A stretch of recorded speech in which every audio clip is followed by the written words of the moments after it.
दोस्तों नमस्कार, मैं हूं रोहित कौशिक और आप देख रहे हैं रोहित संवाद। दोस्तों, इस समय बिहार में विधानसभा चुनाव की सरगर्मियां तेज हैं।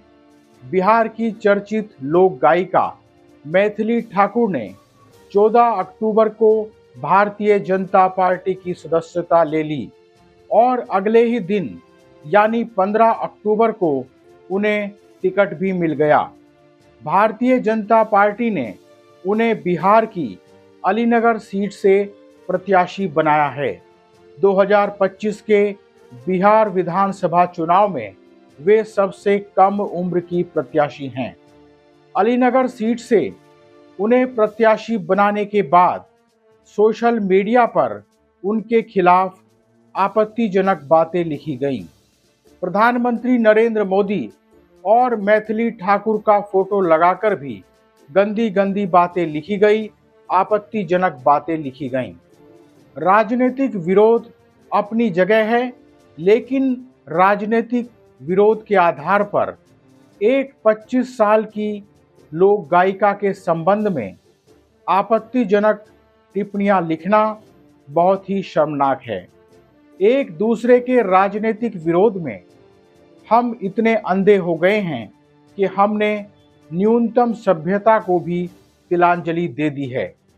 अगर कोई लड़की भारतीय जनता पार्टी में आ गई, अगर कोई लड़की भारतीय जनता पार्टी की सदस्य बन गई, तो क्या इस आधार पर उसके खिलाफ आपत्तिजनक भाषा का इस्तेमाल किया जाएगा? यह दुखद है कि इस दौर में महिला सम्मान के नारे खोखले नजर आ रहे हैं। इस प्रगतिशील दौर में भी यदि हम महिलाओं को सम्मान नहीं दे सकते, तो फिर ऐसी पढ़ाई लिखाई और प्रगतिशीलता का क्या अर्थ है?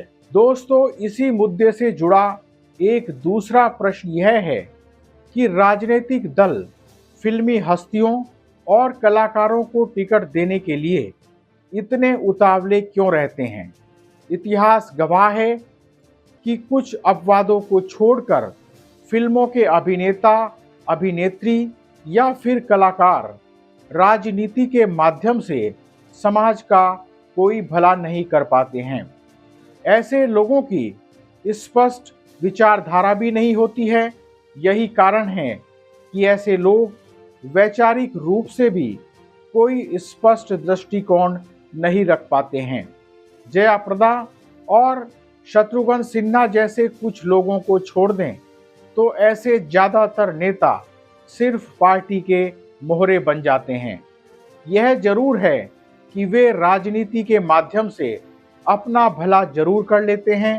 हालांकि गंभीरता से विचार किया जाए तो राजनीति में आए ऐसे अभिनेता या कलाकार अपना भला कम, नुकसान ज्यादा करते हैं।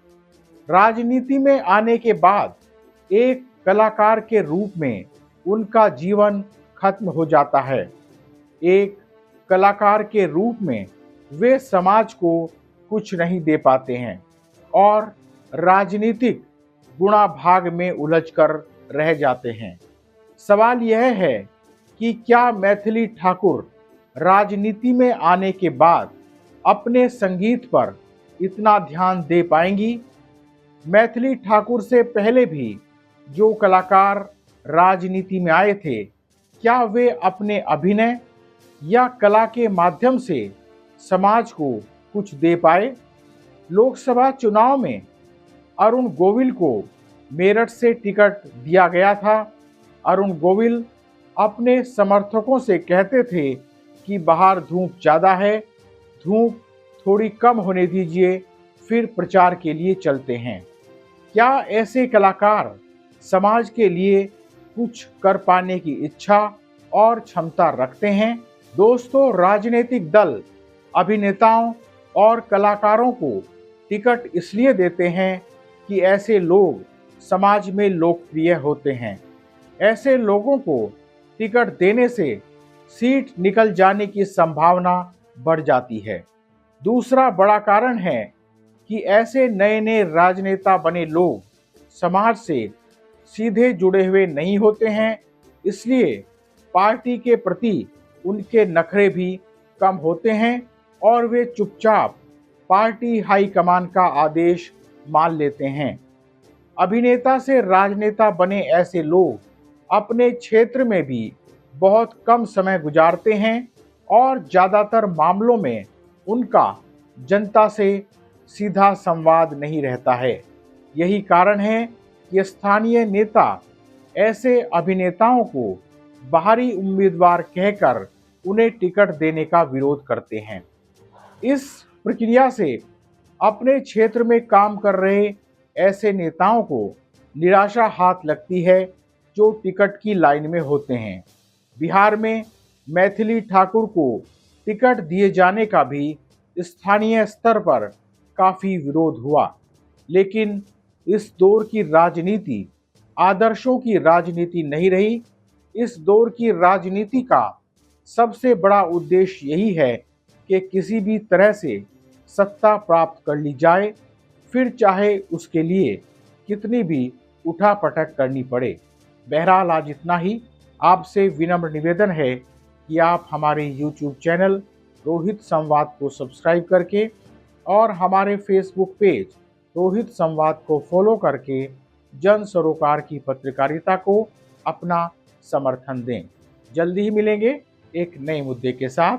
नमस्कार।